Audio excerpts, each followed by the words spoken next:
ठिकाणी लेकर बिघडण्याची शक्यता आहे। माझ्या भावांनो, मी जवळून पाहू लागलो त्या ठिकाणी की किती कठीण परिस्थिती आहे। माझ्या गावामध्ये दारू पाडणारे जातीवंत भिल्ल समाजाची माणसं त्या ठिकाणी होती आणि नंतर त्या ठिकाणी आम्ही गावात मीटिंग घेतली। त्यांनी त्या ठिकाणी 100% दारू विक्री बंद त्या ठिकाणी केली आणि 10 ते 15 वर्ष माझ्या गावाचे लोक इथं सोबत आहेत। माझ्या 10-15 वर्ष आमच्या गावामध्ये त्या ठिकाणी दारू बंद राहिली। परंतु काही लोक, आपल्या लोकांमध्ये एक बेकार वृत्ती आहे, एखाद्या माणसाचं नाव जर पुढे गेलं तर बऱ्याच लोकांच्या जळतात। ही सगळ्यात मोठी त्या ठिकाणी शोकांतिका आपल्या समाजाची त्या ठिकाणी आहे। हा माणूस करू लागला ना, आपण त्यांना पाठिंबा द्यायला पाहिजे, हे तितकंच त्या ठिकाणी खरं आहे। आणि मग ती दारू जेव्हा बंद झाली 10-12 वर्षानंतर परत गावातल्या काही लोकांनी दारू चालू केली। मग माझ्यासोबत हे सुभाष दादा आहेत। किती सह्या घेतल्या होत्या आपण गावातल्या? नाही का 800 सही मी गावातली घेतली। 800 सह्या घेतल्या गावातल्या।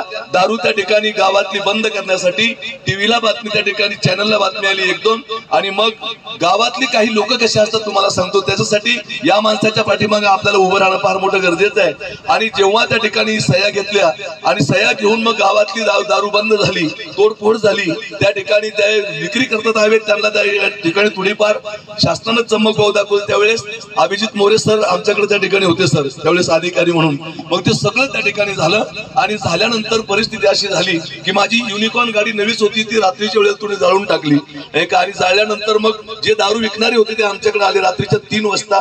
त्यांनी सांगितलं, माऊली तुम्ही जे हा लढा त्या ठिकाणी उभा केला, पण याला काही जे गावातले जे लोक आहेत, असंतुष्ट लोक, ते याला कारणीभूत आहे। मग त्या दारू विकणाऱ्या माणसाने मला शेतात नेलं, सांगितलं तुम्ही अमुक कार्यकर्त्याला त्या ठिकाणी गावातल्या फोन करा। मी त्यांना फोन केला, गावात परत दारू त्या ठिकाणी थोडी सुरू झाली।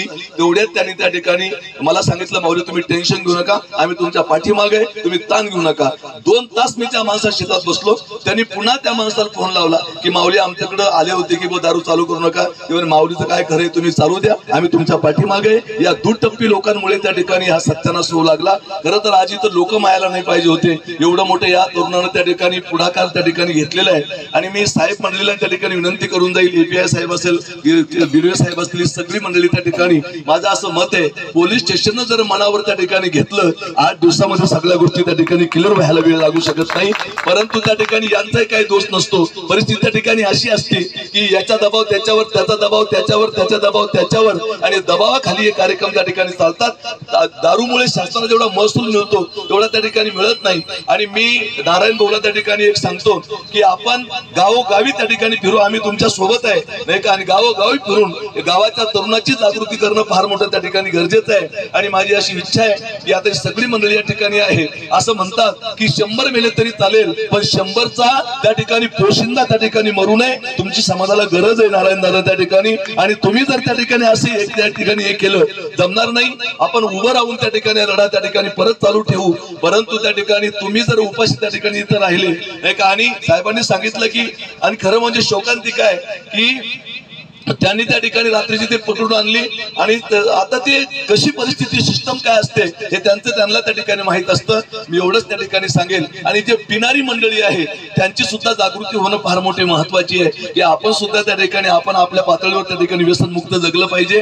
ही परिस्थिती त्या ठिकाणी आहे की ती संसार वाया चालले, हे आम्ही त्या ठिकाणी पाहू लागलो। माझ्याकडे 35 पेशंट भरती आहे आणि बऱ्याच लोकांच्या डोक्यात असं भान आहे त्या ठिकाणी। सुरुवातीला मी एक समाजसेवा म्हणून त्या ठिकाणी, आजही समाजसेवा आमची त्या ठिकाणी चालू आहे, आम्हाला माहिती कशी परिस्थिती आहे। परंतु 15-15 वर्षाची मुलं माझ्याकडे भरती आहे, ही सगळ्यात मोठी शोकांतिका आहे। आणि शासनाने हेही त्या ठिकाणी भान ठेवलं पाहिजे की त्याचं वय पाहून त्याला दारू पिण्याचं लायसन त्या ठिकाणी दिलं पाहिजे। सर, कमी वयाच्या लोकांना जर दारूचं लायसन दिलं ते त्या ठिकाणी मरतील। आणि एक माणूस जर त्या ठिकाणी घरातला व्यसनी असला तर त्याच्या पाठीमागचे लोक किती परेशान असतात हे आम्हाला त्या ठिकाणी चांगल्या प्रकारे माहित आहे। आणि म्हणून त्या ठिकाणी मी इथं जे साहेब मंडळी आहे त्यांना विनंती करेल की आपल्या तालुक्यामध्ये फार मोठं हे परिस्थिती खराब झालेली आहे, जिकडं तिकडं त्या ठिकाणी अवैध विक्री त्या ठिकाणी होत आहे। आणि माझं असं मत आहे की आता साहेबांनी त्या ठिकाणी सांगितलं की ज्यांच्या दुकानातून ती दारू आली त्याचं सगळं त्या शिशूवर लिहिलेलं असतं त्या ठिकाणी। आणि ते जर त्या ठिकाणी बंद झालं तर गावागावात जाणारे बॉक्स त्या ठिकाणी बंद होतील।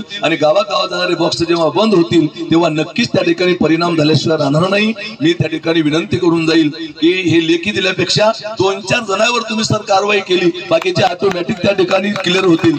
तुम्ही एक चांगला त्या ठिकाणी गावातून जर त्याला त्या ठिकाणी त्याची धिंड काढली तर बाकीचे ऑटोमॅटिक त्या ठिकाणी क्लिअर होतील. परंतु त्या ठिकाणी हे पावलं उचलणं फार मोठं गरजेचं आहे.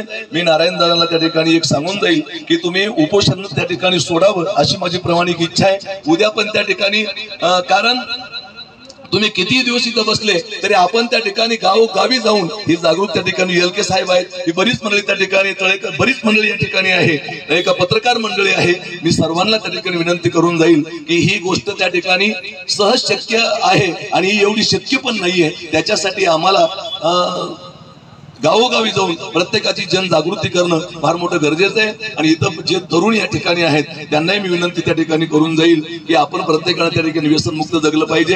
खरं म्हणजे या माणसाला सगळ्यात मोठा त्रास कोणाकडून होऊ लागला माहितीये का? जे शासन आहे त्यांचा त्रास नाही, परंतु जे प्यायला तर पडतात तिथं हे बी त्या ठिकाणी आपण आपलं परीक्षण केलं पाहिजे. ही माणसं आपल्यासाठी तर पडू लागली आणि आपण त्या ठिकाणी काय करायला पाहिजे असं मला त्या ठिकाणी वाटतं. मी एकच त्या ठिकाणी नारायण भाईला सांगतो की एवढ्या या तरुणानं हा लढा त्या ठिकाणी उभा केलेला आहे, या लढ्याला नक्कीच त्या ठिकाणी यश येईल. फक्त त्या ठिकाणी आपण त्यांच्या पाठीमागे राहणं फार मोठं गरजेचं आहे. आणि जे पाठीमागे त्यांच्या आहेत त्यांनी जीवनामध्ये दारूचं थेंब काय, सुपारीचं खाण सुद्धा तोंडात धरलेलं नाही पाहिजे. तोच त्यांना खरा पाठिंबा त्या ठिकाणी राहील. नाहीतर त्या ठिकाणी पिऊन बोंबल्या मारणारे लोकही मी त्या ठिकाणी माझ्या डोळ्यासमोर त्या ठिकाणी पाहिले. ही बी सगळ्यात मोठी शोकांतिका त्या ठिकाणी आहे. हे बी आत्मपरीक्षण कुठे त्या ठिकाणी आपण केलं पाहिजे. त्यांच्या सोबत जे राहतील ते पूर्णपणे व्यसन मुक्तच असायला पाहिजे, तरच त्यांना बोलण्याचा अधिकार आहे. ही गोष्ट त्या ठिकाणी आपण लक्षात घेतली पाहिजे.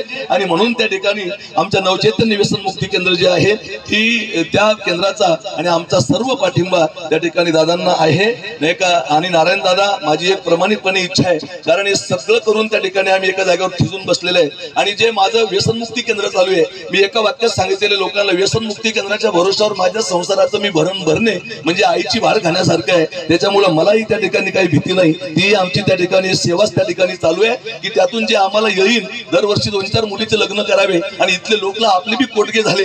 एका माणसाच्या मुलीचे लग्न आम्ही त्या ठिकाणी करून दिलं, खोटं घ्या दादा. आणि त्यांना सांगितलं दारू पिऊ नको, पूर्ण मुलीच्या लग्नाचा मी खर्च करतो.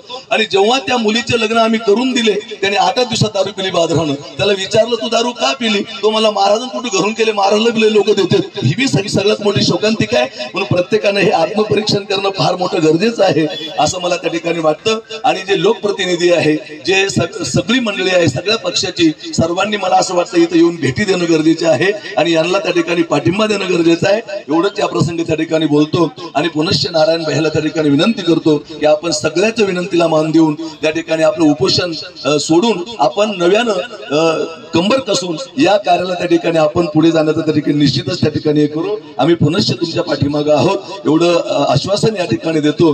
आणि जे शासकीय मंडळी या ठिकाणी आहे तुमच्याही चरणावर नतमस्तक होतो की तुम्ही 2-4 कारवाई 1-2 दिवसामध्ये करा, म्हणजे आम्हालाही त्या ठिकाणी उपोषण केल्याचं समाधान त्या ठिकाणी लाभेल. आणि त्यांनाही धडा शिकवण्याचा तुम्ही प्रयत्न करावा नाही का, प्रयत्न करावा म्हणजे तो करावाच अशी त्या ठिकाणी विनंती करतो आणि या ठिकाणी थांबतो. जय हिंद, जय महाराष्ट्र, रामकृष्ण.